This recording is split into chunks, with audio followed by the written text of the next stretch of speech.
All right, so this is Steganography and Cryptography 101. So you know it is a 101, so don't expect like me to get into all of the crazy algorithms and math that's involved in cryptography and tell you like how it's used. First of all, we'll start with cryptography. Essentially, cryptography, you're taking something that everyone can see, standard message, picture, data, whatever you want to have, and you're taking it and you're going to pass it through a bunch of equations. And you're going to get out garbled text that nobody knows what to do with. That's pretty much the essence of cryptography. And you do the reverse to decrypt something and you come back with the standard message. A little bit of where it started.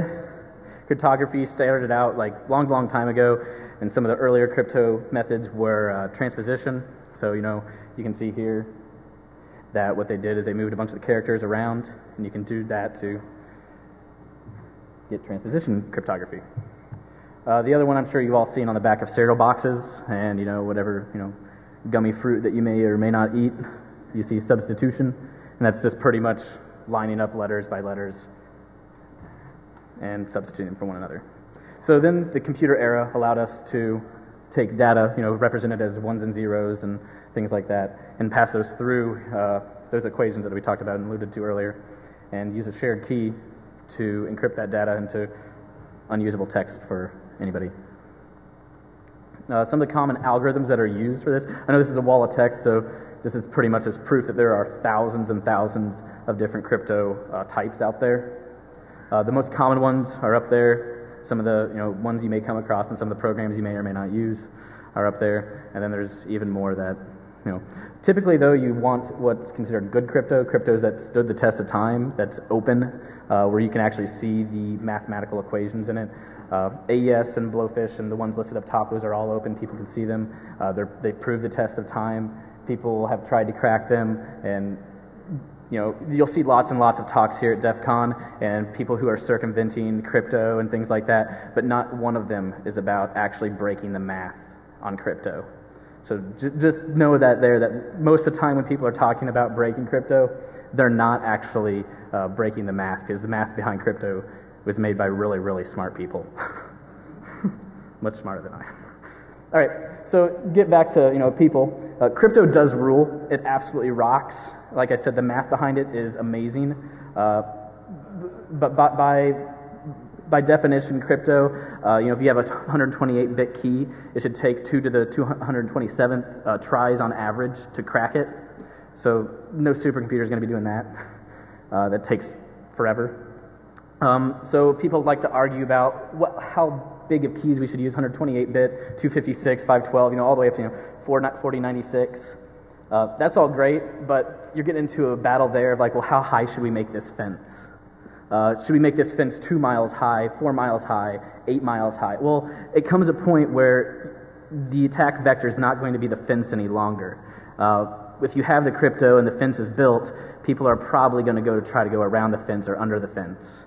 The same analogy, if you had a box and it was made out of cardboard, you're not going to buy one of those awesome locks and expect someone to just start picking the lock. They're just going to tear through the cardboard. So those are a lot of people wonder like, well, how much crypto should I use and things like that. So it's analogous to these pictures here where, yeah, you can lock things up, but you can also fail at locking things up. Should you encrypt everything? Just remember the data that you have and what you're trying to protect and who you're trying to protect it from. Those all come with, the InfoSec mind and what people are, what people are here learning about. Yeah, this is going on further with that. The other attack vectors do exist. This is a perfect example of that here. You can protect the heck out of something, but other ways people will find to get to your data. All right, so now on to steganography. Steganography, essentially you're hiding one message within another. There's lots of different forms of steganography. It's a good example here. It started out a long time ago. A lot of kings and higher-ups in armies and things like that would tattoo messages in the backs of people's heads or on their heads after they shaved them, and they'd let the hair grow out and then send them to somebody else, and they could shave their head and read the message, which is great and all. However, that takes time, lots and lots of time for people's hair to grow. It grows at different rates. Then moved into some things called microdots. That was a big thing in like World War II. So I don't know if anyone's here seen the movie Paycheck, but in Paycheck there's a good example of that there. The guy has the extra stamp on the envelope, and he gets under the microscope, zooms in on the eye, and there's headlines from other disasters that are to come. If you haven't seen Paycheck, go see Paycheck. Simogram. These are analogous to what you guys would look at like as hieroglyphics. There are other ways to present them, but simogram is really cool because you can have a picture and you will, unbeknownst to anybody else, that there's actually a message in that picture like, oh, the crow flying over the field means that the British are coming or something. Null ciphers, they moved into null ciphers. Those are really cool too, but one of the bad parts about null ciphers is that you have to have a lot of text just to get a little message. So I know sometimes, and I'm sure you've all seen on the internet where somebody takes some form of null cipher, or like the first line, and rickrolls somebody in a paper, things like that. And you'll see the never gonna let you down thing on the left-hand side. But like again, those are long, long papers that make a lot of sense, but you may not be knowing that there's actually a secret, smaller message within. Anamorphosis. Try saying that 10 times fast. That's an image that you can look at from one angle and can be one thing. Look at it from another angle, can mean something totally different. This is a good example of that here, where you have a mirrored cylinder and you can see them, talking and around. Looks like some sort of beverage or food. Type, spacing, and offsetting. Again, this is a lot like the null cipher. You have to have a really, really long message in order to get out a really short message. So, those are the shortcomings involved there. You'll end up with a really long message and you translate all the way across into something and you get something as simple as hi. So modern steganography, a lot of people use that today. You guys probably use it and don't even know it. Metadata and all of your MP3s and things like that. That's technically steganography. If you didn't know it was there, it is definitely steganography, but it's all intended messages now, so you guys all know it's there. A lot of the things what they do to hide that is, in current things like metadata, they actually just add on to the data, and so it doesn't hurt the integrity of the actual file. But when you're hiding it and you don't want people to know it, what they'll do is they'll hide it in the lowest bits, noisy bits, some things that are beyond the scope of what you would hear in an MP3 or view in a movie file or a picture. But where it comes in is that also creates entropy, and that's how it can be detected. And so you kind of have to be careful for that type of thing if you actually are, hiding messages and things like that. There are ways that people will find it. So as you can see down there, you can see right here and here, these two. They don't fit in with the standard entropy of the whole data palette or image palette there, and they're stored in the lower bits. So let's combine them together. And as you can see, we took, Darth Sidious, encrypted the message, hid it in Senator Palpatine, and you have Senator Palpatine. I tried to think really long and hard about what's a real-life example that you guys would have seen of this. Thought long and hard, and the best thing I could come up with was the movie Contact. So, she hears the noise from the aliens, the Vegans, and within that there is a message that's being broadcast, and within that broadcasted message there is these plans, and then within those plans there's a cipher or a primer, and they use that primer and cipher to put together the plans for the spaceship.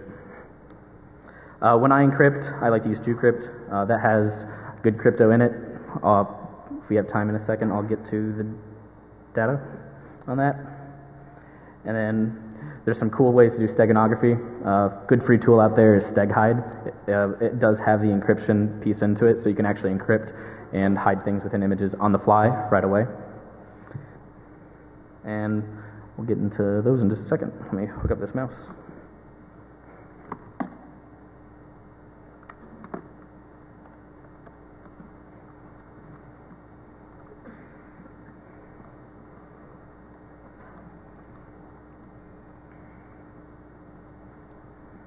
So these are all freely available under the public license. So feel free to download them, use them. But pretty much TrueCrypt's great. just going to run through here how to create a quick volume. Default settings are usually pretty good on this.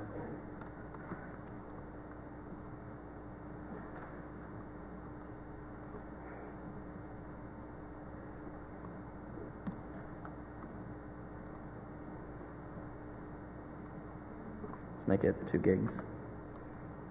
And we'll make it password. Use good passwords. What's that? Oh, really? Good eye. Sorry, the angle that I have is really bad.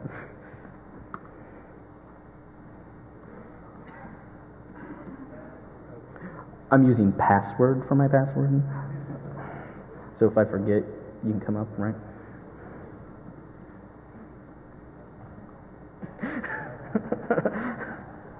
You can use key files too, so you can go ahead and, oh.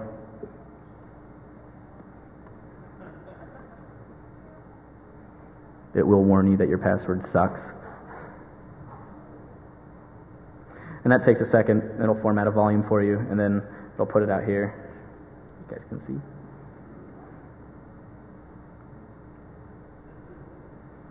Well, that's going. Let's go ahead and do one in Steghide. That's pretty cool. Hopefully they don't have anything incriminating on here.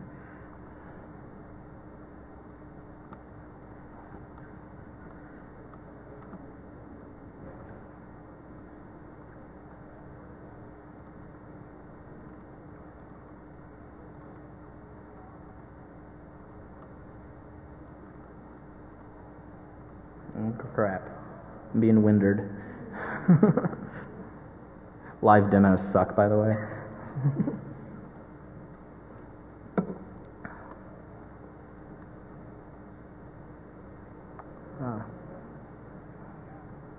All right, and then you can put your output file in there. My super secrets .jpg.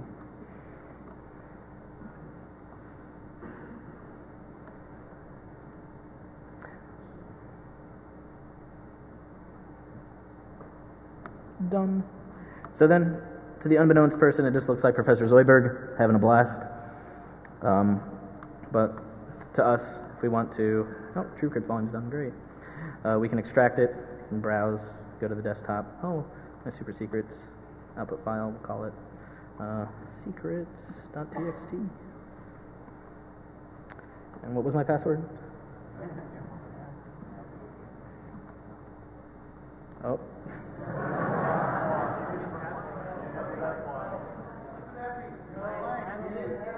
I didn't?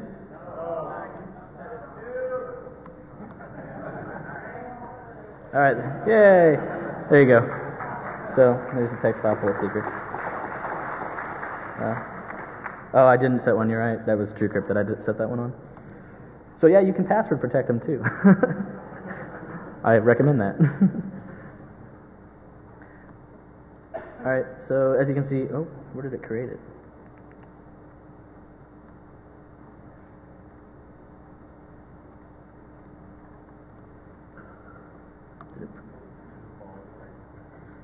Yeah, it creates a new volume, but it doesn't mount it automatically. It's called secrets. It's on the drive. Okay, cool. All right, so then you can mount one. Let's set it as K. Mount.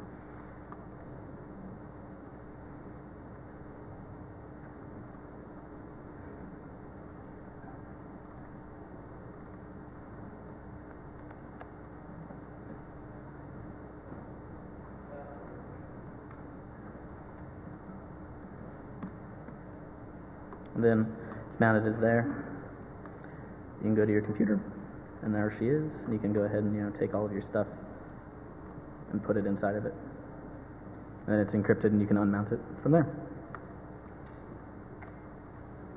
That's a good way. I know there's a lot of talks about how to circumvent a lot of security and things like that, but I figured a quick one-on-one on how to protect yourself from people who are trying to circumvent the security would probably be helpful for some of the people out there. Does anyone have any questions, comments, concerns? Yeah, how do you know that those top algorithms are secure? They're open and they've stood the test of time is pretty much the quick, dirty answer to that question. How do you know that no one's found there's high rewards out for people who can circumvent that math. Like if you can crack that security, a lot of people will pay big money for that. If you want to find it, you want to sell it to the highest bidder.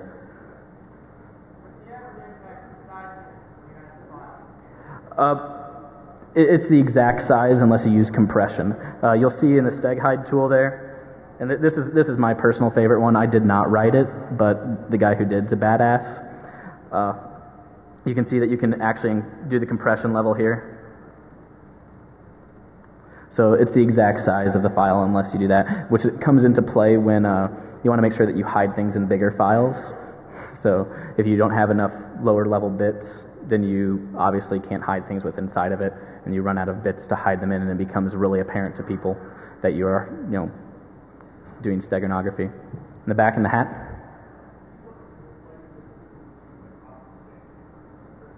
I'm sorry.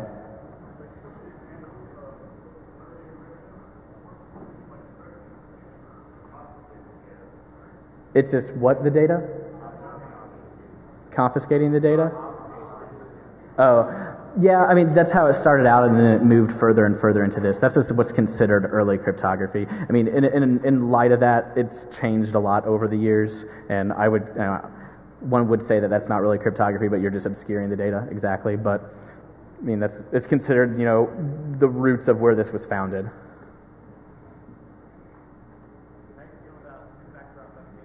I love two-factor authentication. With TrueCrypt, loves it. Yeah. I wouldn't, there, again, like it comes into the things of what are you securing? I mean, if you're not needing to, if you don't need two-factor authentication, you don't need it. But I mean, if you really, want that, then use it. What's that? You can use a key file as well, so you can have both, like you both shared key and a file that you would have to share with others. What's that? No, actually, it's a total new date timestamp.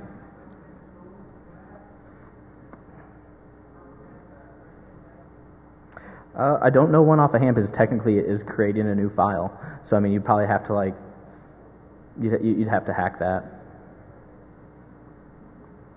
So if you want to exchange this file with somebody else, you got to pick up the phone and tell them the password, right? Yeah, you would have to share this with somebody else. Somebody else would have to know the existence of something within this file. Mm-hmm. Cool. How are we doing on time here? Okay, we're coming close. Anybody else? Can we what? Yes, you can do video files. I just did images here because it's simpler. I mean, obviously it takes longer to create a video file than it does anything else. So yeah, you can actually do that with a lot of different data. There's low bits in just about any type of media file and data file out there. What do you think the response would be from the community if there was a way to exchange this file without having to tell them what the password was? That would be cool. I mean, if you can hide it without the password, right? Like I did in StegHide. So if somebody knows that this person hides a lot of things without a password, and they were to put them on the web and use like an MD5 hash, and then you can check some of them after you download them, and you know that there's stuff within each one. It could just look like you have a lot of stock images on your website, but actually you keep some other things in there too. So that's a practical application to it right there.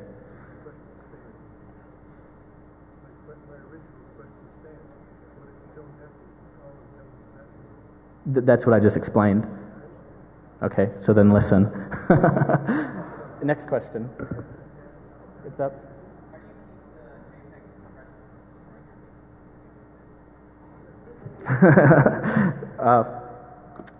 It does destroy your least significant bits. That's definitely the problem with it. And it is, like I said, picked up by statistical analysis and the entropy of the data. Okay, that's all we got time for.